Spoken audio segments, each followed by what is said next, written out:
Hey everyone, get ready, because today we're going deep on a story that's absolutely wild, like something out of a movie. Oh, I'm ready.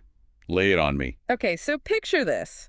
We've got insane spending, international intrigue, a massive scandal that shook the world, and it all starts with this guy. All right, I'm intrigued. Who's this guy? His name is Jho Low, a Malaysian financier, and he's the mastermind behind this whole crazy story. He managed to steal, get this, billions of dollars. Billions. Wow, that's a lot of money. Where did he even get it from? From a government fund, believe it or not, a fund that was supposed to help the Malaysian people. No way. So this guy basically robbed his own country. Hold on, I gotta hear this. That's just the tip of the iceberg. We're talking yachts that are longer than football fields, parties with A-list celebrities you wouldn't believe, and he even financed Hollywood movies. Okay, this is getting good. So this fund, it was supposed to help people, right? Yeah. Like real everyday people. Exactly. It was called 1MDB, short for One Malaysia Development Berhad. They wanted to make strategic investments and boost the Malaysian economy. On paper, it was a great idea. Sounds like a noble goal, but then this Jho Low character comes in and throws a wrench in the whole thing. More like blows the whole thing up. According to the book Billion Dollar Whale, which really exposed all this, Lowe was incredibly good at manipulating people. Like, imagine a modern-day Great Gatsby. Oh, so he was like throwing these insane parties and using that to climb the social ladder. Exactly. And he worked his way right up to the top, getting close to the Malaysian Prime Minister himself, Najib Razak. Oh, I see where this is going. Once he had access to that level of power, I bet things got really out of control. You got it. And he wasn't even officially part of 1MDB. He was just this, like, unofficial advisor. But he convinced everyone he was this financial genius who could connect Malaysia to investors around the world. So they trusted him, gave him the keys to the kingdom, basically. That's unbelievable. So how did he actually get the money out? Was it just straight up withdrawals or something? It was way more complicated than that. He set up all these shell companies. Wait, shell companies, those are like, what, fake companies used to hide money, right? Exactly. Think of them like secret boxes with misleading names to hide what's really inside. He used them to shuffle money all around the globe, making it impossible to track. It was like a giant financial shell game. That's crazy. So he's got billions moving through these fake companies and nobody's the wiser. Right. But how did he even get the money in the first place? All right, now this is where it gets really interesting. Big banks, even Goldman Sachs were involved. They helped 1MDB raise even more money through these things called bond offerings. Bond offerings. I've heard that term before, but I don't really get it. Can you break that down for me? Sure, think of it like this. It's basically a loan, but instead of borrowing from just one bank, the government borrows from tons of investors. They buy these bonds, and the government promises to pay them back with interest. Okay, so 1MDB used these bond offerings to get even more money, Yeah. and Goldman Sachs helped them do it. Yep, and for their services, Goldman Sachs got paid some hefty fees. We're talking hundreds of millions of dollars. Wow, that's a lot of money. You have to wonder, did they know what was going on? I mean, a huge bank like Goldman Sachs, wouldn't they have noticed something fishy? That's the big question. Were they willingly part of it, or were they completely fooled by Lowe? Hard to say for sure, but it definitely raises some eyebrows. Okay, so we've got the setup, we've got the money moving around, but what did Jho actually do with all those billions? This is where I'm guessing the crazy spending comes in, right? You got it. Get ready, because this is where the story goes from wild to absolutely unbelievable. Imagine the most over-the-top party you can and multiply that by 1,000. All right, hit me with it. What kind of parties are we talking about? We're talking parties with Leonardo DiCaprio, Paris Hilton, Miranda Kerr, all flown in on private jets, costing millions. Whoa. Okay, so he's living the high life, but it sounds like more than just partying. There's got to be more to it, right? Oh, yeah. This wasn't just about having a good time. It was a way to show off his wealth, gain access to even more powerful people, and make everyone think he was legitimate. So it was all a big show, a carefully crafted image designed to cover up what he was really doing. He was using this spending to basically buy influence. Exactly. It's almost like something out of The Wolf of Wall Street. And get this, he actually helped finance that movie. Seriously? He financed The Wolf of Wall Street. That's wild. It's like he was rubbing it in everyone's faces. But the spending went beyond parties, didn't it? You bet. Luxury properties in New York, London, everywhere. Yachts so big they needed their own crews. And the art. He bought masterpieces left and right, spending millions like it was nothing. He even gave some of those paintings to Hollywood stars as gifts. It's insane. He was using this stolen money to buy his way into the elite, and for a while, it worked. But you know what they say, all good things must come to an end. You're telling me the House of Cards was about to come crashing down, but that's a story for next time. Oh man, I can't wait to hear how this all unravels. Welcome back. It's just mind-blowing to think about how this guy, Jho Low, was operating on such a massive scale. Like, he wasn't just messing around in Malaysia. He was trying to use this stolen money to influence, well, everything, really. It's a crazy story, right? It Well, really shows you how interconnected everything is these days, especially when it comes to money. But let's bring it back to Malaysia for a second. What was the real impact of all of this on the people there? well, just imagine, billions of dollars that were supposed to be used to help your country, to improve people's lives, gone. Just like that. Money that could have gone to schools, hospitals, infrastructure, all just poof, vanished. It's hard to even fathom that kind of loss. And Yeah. what about the political side of things? We talked about Najib Razak's conviction, but was there like a broader impact on the whole political landscape? Oh, absolutely. This one MDB scandal, it was like a political earthquake in Malaysia. Yeah. Huge protests, everyone was outraged, and there were these massive calls for, more transparency, more accountability from the government. It was a real turning point. So, in a way, it forced Malaysia to face this, like, deep-rooted corruption that had been going on for years. It forced them to confront it head on. Exactly. And, even in the darkest of times, there's always a possibility for change, right? Yeah. And the fact that Razak was eventually held accountable, that the Malaysian people demanded better, it shows that justice, it can prevail, even against, impossible odds. It's a good reminder that people have power, that we can demand better from our leaders. So in a weird way, something good did come out of this whole mess, right? It sparked this movement for reform. Yeah, you could see that. The 1MDB scandal, it really became a catalyst for change. They created new anti-corruption bodies, put in place stricter rules for banks and financial institutions, and really started focusing on good governance. So it wasn't all for nothing. It's like sometimes you have to break things to fix them, right? Yeah, exactly. And this is a lesson that goes beyond just Malaysia. I mean, the 1MDB case, it's like a warning sign for every country, every institution. It shows us that corruption can be incredibly damaging, and we need to have strong safeguards in place to prevent it. Speaking of safeguards, I want to circle back to Goldman Sachs for a minute. They helped 1MDB raise all that money with the bond offerings, and they made a fortune in fees. But did they, like, willfully ignore what was happening? Were they in on it? That's the million-dollar question, isn't it? Some people argue that Goldman Sachs, they were complicit, that they knew, or at least should have known, what was going on, but they looked the other way because there was so much money to be made. That makes sense given how much money was involved. But what's the other side of the story? What does Goldman Sachs say about all this? Well, they've always insisted that they were victims of Jho Low's deception, that they were fooled.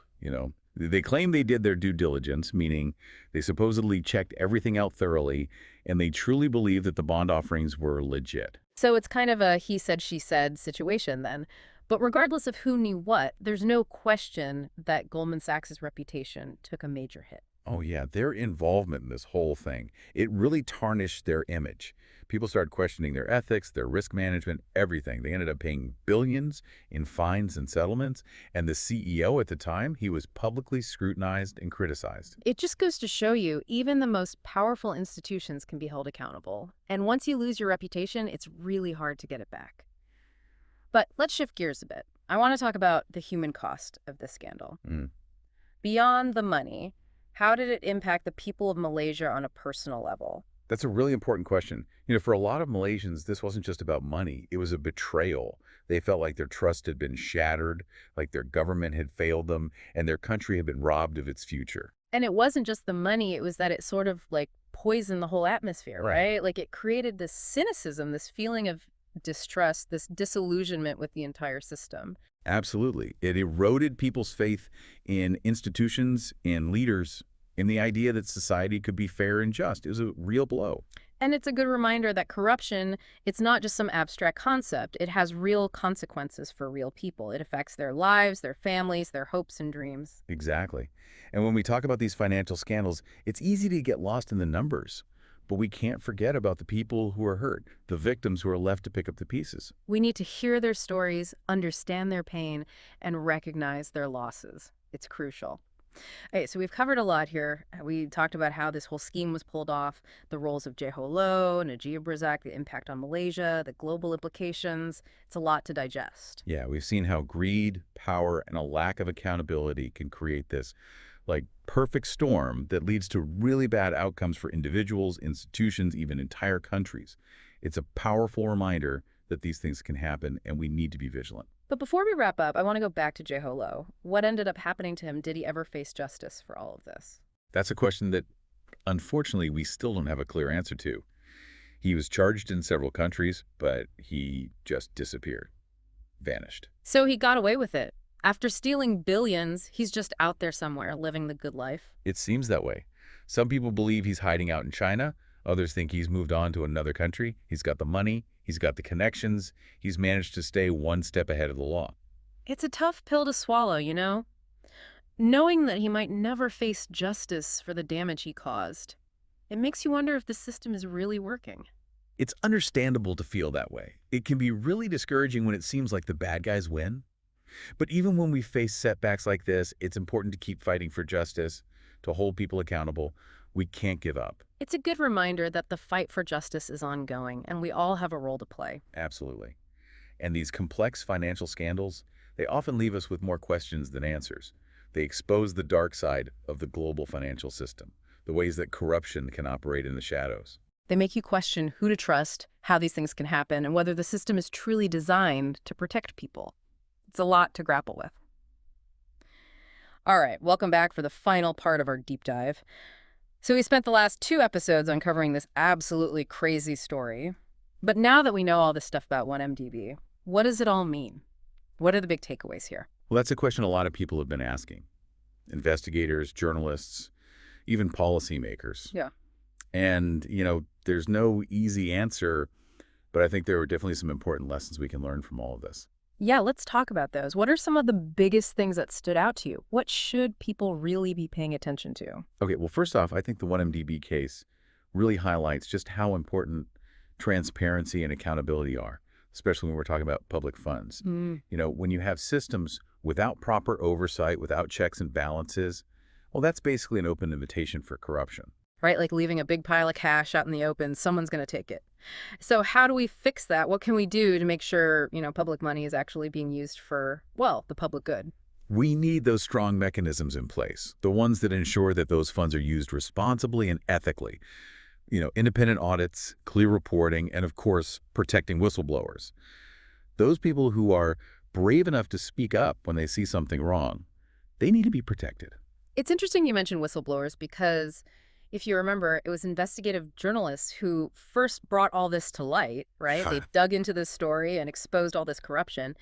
It makes you realize how important a free press really is. Oh, absolutely. A free press, that's essential for any democracy that wants to function properly. It's like a watchdog, always keeping an eye on those in power and barking like crazy when something's not right. Makes sense. So we've got transparency, accountability, a free press, all super important. What else? Well, another big one is the need for stronger regulations in the financial world. I mean, just think about how easily Jho Low was able to move all that money around using those shell companies and those crazy complicated transactions. It really shows you how vulnerable the whole system is. Yeah, and those shell companies, that's something we keep coming back to. What can we do about those? How do we stop people from using them to hide money and do all these shady things? We need stricter rules to really combat money laundering, tax evasion, all those financial crimes. That means cracking down on those shell companies, demanding more transparency, and holding banks accountable when they help facilitate this stuff. So regulations are key, but even with better regulations, we still need people who are willing to do the right thing right. People who are willing to stand up and say, hey, this is wrong, even if it means going against the grain. Yeah, that's huge. It takes a lot of courage to blow the whistle, especially when you're talking about powerful people or institutions. Those whistleblowers, they're putting themselves at risk, but they're doing an incredibly important service. They're heroes. And it's not just about individuals either, right? It's also about creating a culture of ethics within organizations. Like, from the top down, they need to prioritize doing the right thing, even if it means making less money. And if someone messes up, they need to hold them accountable. Absolutely. I think 1MDB shows us what can happen when greed and a lack of ethics take over. The consequences can be huge, and they affect everyone. And sadly, sometimes justice doesn't prevail. Even with everyone looking for him, Jho Low is still out there living his life while everyone else is dealing with the mess he created. It's a tough thing to accept. Yeah, it's a tough one. It can make you feel cynical, like the system is rigged. Yeah. But even when we face setbacks like this, we can't give up on the fight for justice.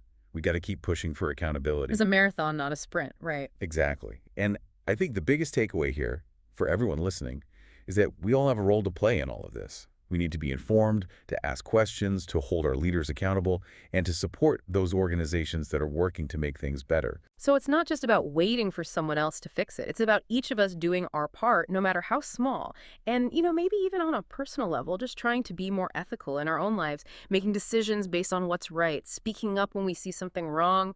It all adds up. Absolutely. Those individual actions, they might seem small, but together they can make a real difference. Never underestimate the power of your own voice, and never be afraid to use it to speak up for what you believe in. That's a great point to end on. So, to everyone listening, thanks for joining us on this crazy journey into the heart of the 1MDB scandal. It's a complicated story, but I think it's a really important one. And hopefully, it sparks some thoughts about how we can all work together to build a better, more ethical world.